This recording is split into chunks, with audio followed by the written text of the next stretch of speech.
Baiklah, selanjutnya melanjutkan dari yang bab 9 tadi, saya akan melanjutkan di sini bab 9 bagian 2 sampai dengan bab 13. Ada bab 9 bagian 2 ini mengenai ionisasi chamber based dosimetry system.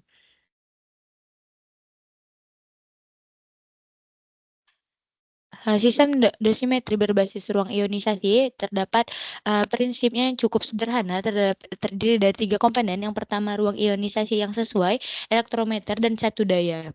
Di sini ada bagian ionisasi chamber, elektromechanical dan power supply, dan pentom. Ionisasi chamber atau ruang ionisasi menggabungkan 3 elektroda untuk menentukan volume udara sensitif ruang, di mana volume udara sensitif ini biasa dalam urutan sebagai berikut. Ada dalam gambar ada sensitive volume, polarizing, basing atau elektroda, guard elektroda, dan measuring. Selanjutnya adalah kalibrasi berkas foton-foton dan elektron. Ada 0,1 hingga dengan 1 cm dalam ruang ionisasi yang digunakan untuk kalibrasi sinar. Yang pertama ada elektroda polarisasi, elektroda pengukuran, dan elektroda pengaman. Dua jenis ruang ionisasi yang digunakan dalam kalibrasi yaitu adalah ruang silinder dan ruang pelat paralel. Ruang silinder yang lebih umum digunakan dalam kalibrasi adalah sinar voltage yang dan mega voltage, dan di sini biasanya udara digunakan sebagai gas yang sensitif dalam ruang ionisasi. Sebagian dari elektron ini memasuki volume sensitif dan mengionisasi molekul udara dan menghasilkan ion positif dan elektron berenergi rendah. Dan selanjutnya adalah elektrometer dan satu daya.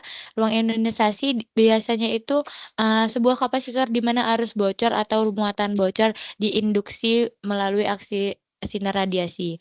Pada gambar dapat dilihat yang gambar A, gambar B, dan gambar C. Selanjutnya adalah pentom. Air adalah bahan pentom standar untuk pengukuran dosimetri berkas foton dan elektron.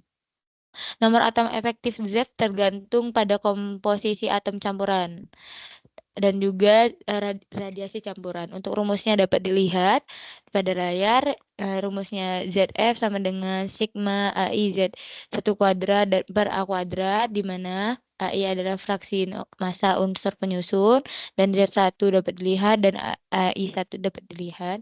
Air adalah bahan pengganti jaringan lunak yang paling universal gunanya untuk pengukuran foton dan berkas elektron. Bahan padat plastik sering digunakan dalam pengukuran pentom. Selanjutnya, agar pentom setara dengan air, dosimeter elektron pentom harus sesuai dengan daya hanti linier dan hamburan linier. Selanjutnya adalah bab 10 mengenai penerimaan.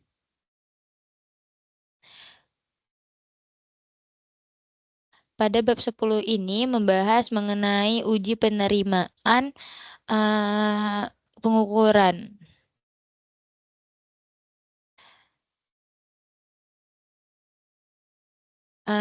Mengenai yang pertama ada peralatan pengukuran, yang pertama yaitu peralatan survei radiasi, peralatan dosimetri iometrik, dan juga film.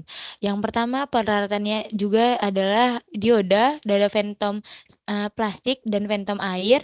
Uji penerimaannya ini memastikan pemeriksaan keselamatan, mekanisme, dan pengukuran dosimetri.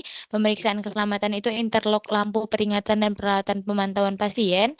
Jenis-jenis interlocknya itu ada pintu mencegah terjadinya radiasi saat pintu ruang perawatan terbuka, interpemutus sinar radiasi penghenti iradiasi tetapi tidak menghentikan gerak unit perawatan, interlock pintu untuk mencegah terjadinya irad interpolasi. Pemeriksaan keselamatan yang digunakan ada survei radiasi. Fisikawan medis harus melakukan survei radiasi di semua area luar ruang perawatan. Dan ada kebocoran kolimator pada kepala. Selanjutnya ada sumbu rotasi kolimator. Ini ada mekanismenya, ada gerakan rahang kolimator foton, dan juga kesesuaian medan cahaya dan radiasi. Selanjutnya adalah sumbu rotasi Agatri dan sumber rotasi meja perawatan pasien isosentrum radiasi. Selanjutnya indikator jarak optik, indikator sudut Getri, indikator ukuran medan kolimator, dan gerakan meja perawatan pasien.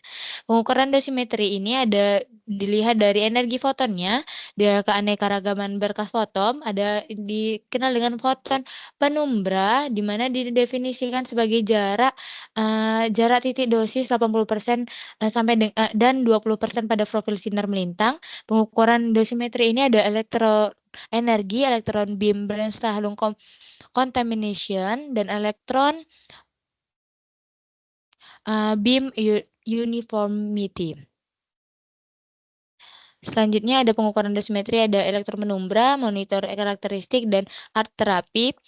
Commissioning ada radioterapi ini eksternal yang pertama memperoleh semua data sinar radiasi, mengatur data ini dalam buku data dosimetri, memasukkan data-data ini ke perawatan komputerasi, dan developing all the all dosimetry, treatment planning and treatment procedure, dan memverifikasi keakuratan prosedur ini.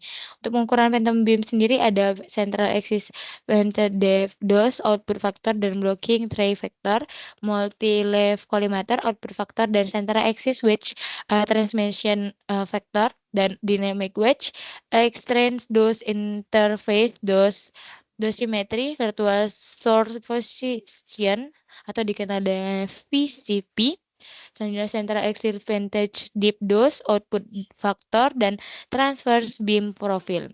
Virtual source position ada pada gambar dapat dilihat. Selanjutnya ada bab 13 mengenai Bragg terapi atau fisika and clinic aspect.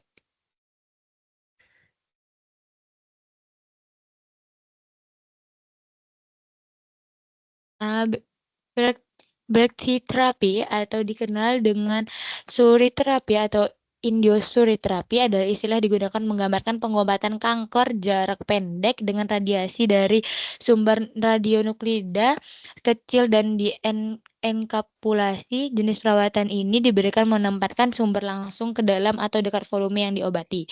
Keuntungan fisik dari perawatan brachytherapy ini dibanding dengan radioterapi dengan sinar eksternal adalah peningkatan pengiriman dosis yang terlokalisasi.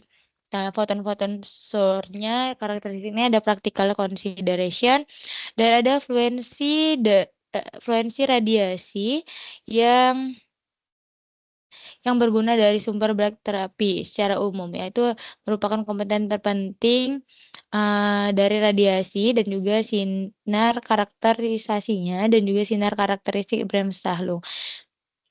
Selanjutnya ada remote afterloading system, di mana sumber radiasi dimasukkan ke tubuh pasien dengan perangkat yang dikendalikan dengan komputer dan mengurangi paparan radiasi pada staf. 3 jenis ini adalah LDR, HDR, dan PDR.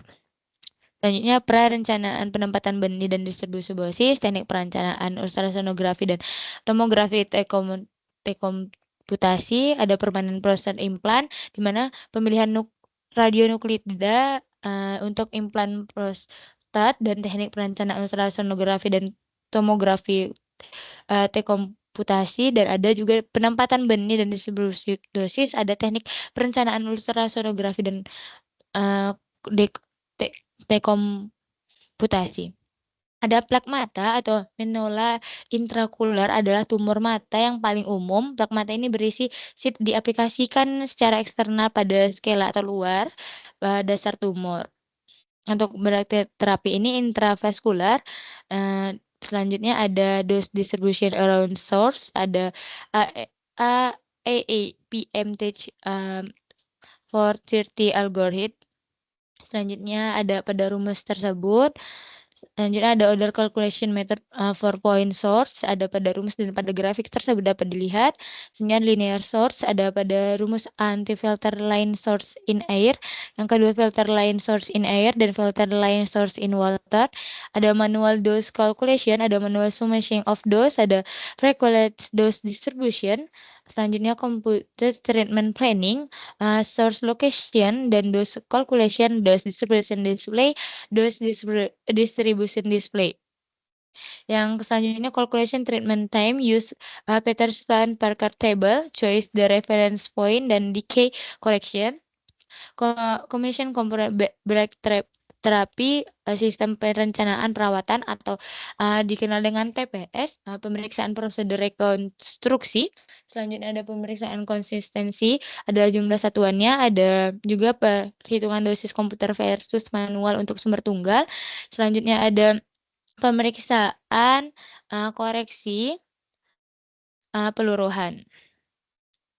Selanjutnya ada commissioning sumber, itu uji kontaminasi web test, ada rantai kalibrasi, autografi dan pemeriksaan keseragaman aktivitas, quality assurance, di mana pemeriksaan keteguhan dosimeter kalibrasi, pemeriksaan rutin terhadap sumber dan aplikator, pemeriksaan posisi sumber dan pemantauan radiasi sekitar pasien dan program manajemen mutu.